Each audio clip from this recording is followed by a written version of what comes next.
Hi everybody, Paul Richards here with PTZOptics. I'm at the SAR High School with the Director of IT, Avi Bloom. Thanks for letting us over. Hey, Paul. Thanks for visiting today. It's great to have you guys. The broadcast club here is one of the most advanced I've seen. I'm really impressed, but I'm interested to know from your perspective, you're the Director of IT, you're the head honcho here when it comes to technology. What's required to do something at this level where you're streaming sports games, you're streaming plays, you're streaming all over the place? What did it take to put this together? The beauty of what we're doing is that over the past, I would say, 3 years, there's been a tremendous evolution in the space. And so it has become so readily available and accessible to be able to do it. But obviously, there's a lot of technical know-how that has to go into it. For me, the priority as an educational institution, as a school, is also that all along the way we're involving students in the process and making sure that we are using all of this, obviously, to engage our community, but also to make sure that we're helping students with every possible educational opportunity. So, Josh Lewis, who runs our broadcasting program, I know you've talked with Josh at length also, but we really focus on putting together a broadcast that is both a strong point of pride for us vis-a-vis the outside world, something that really presents something professional, but also engages students educationally all along the way in making that happen. From a Google Suites perspective, what was it like to implement Google for Education? And what are your favorite parts about it? And specifically for the Broadcast Club, tell me about your use of YouTube and the different tools that they offer. G Suite is an absolutely incredible array of tools. I don't like to talk about stuff like this out loud because you're scared to jinx it, but it's absolutely amazing what Google gives education for free. It's amazing what they give what they give the business world for just a few dollars per user per month. We use it, the robust array of tools across the institution. Specifically for the Broadcasting Club, obviously you have some of the basic functionality, even things like collaboration on documents or spreadsheets just to keep track of schedules. We have calendars. You have some of the more advanced things like the broadcasting website is built on as a Google site. We have it up here behind us, actually. That's a Google site.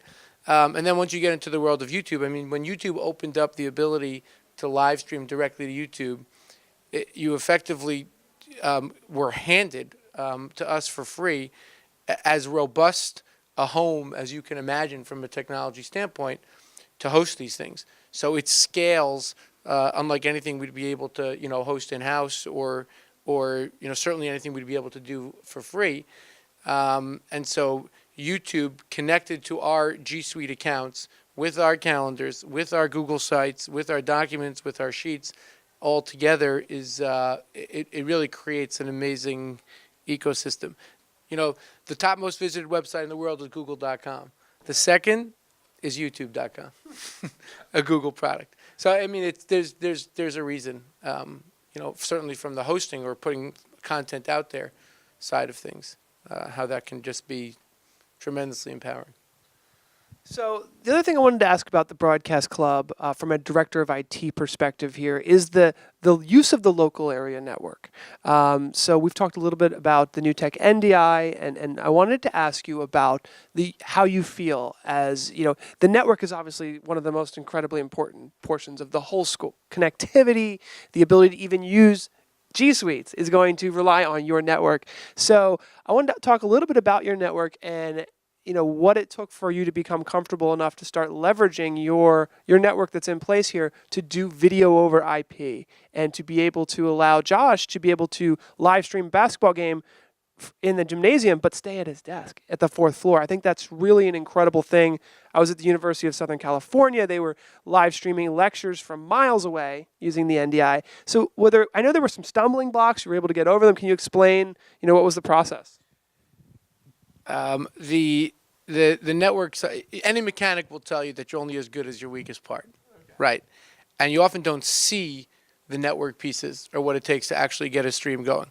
But there are a number of pieces of it. Obviously, moving from localized, wired camera kind of solutions to putting all of that on the network can give you tremendous scalability and flexibility, but requires a solid network infrastructure and backbone.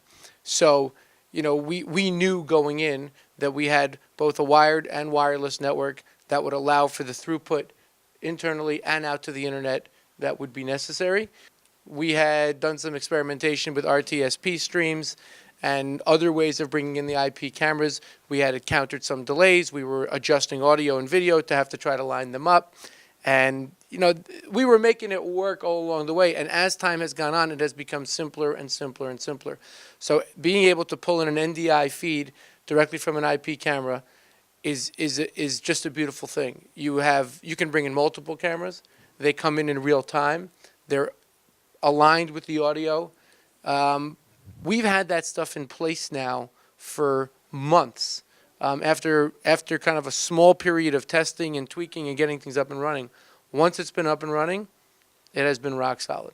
And we've been able to remotely monitor the feeds. We've been able to remotely produce broadcasts. We've been able to VPN in to our network from outside to be able to access some of the features. So once it's there, it's there. You do need to have the infrastructure in place. The switches, the bandwidth, the multicast, things like that. But it's rock solid once it's up and running. Wow, I mean, it's so good to hear that, because I know for a lot of people getting into IP video production, they might not know what IGMP snooping or multicast is. Obviously, you're the director of IT, you're in charge of the network here, and it's great to hear that you're comfortable using NDI, it's proven effective. And would you say, I guess the last question I would ask is, what is the goal of all of this? We're really bringing the community together, I believe. Yeah, I'm happy you brought it back there. I mean, if you walk into our gym during a game and you see one student on a traditional camera, another student mixing something in Wirecast, another student with his hand on the NDI joystick, and two kids with headsets on broadcasting a game, to me, that's what it's all about. That's where the rubber meets the road. Are we, as an educational institution, giving kids a chance to do something that will serve them in the future? Well, thank you so much, everybody. By the way, we have a free download below for the Accelerated Broadcast Club curriculum I've been working with the SAR High School on, so hopefully that'll be a great resource for you guys. Don't forget to subscribe. Thanks for watching. Bye, everybody. I hope you've enjoyed this video reviewing the value of live streaming and video production in an educational environment. Check out our other interviews where you can hear from students involved with their broadcast club, athletes who have families watching their sports games from home, and faculty members who are helping facilitate learning at a high school level. Each interview will be posted in its entirety and available on the PTZOptics YouTube channel. Don't forget to subscribe.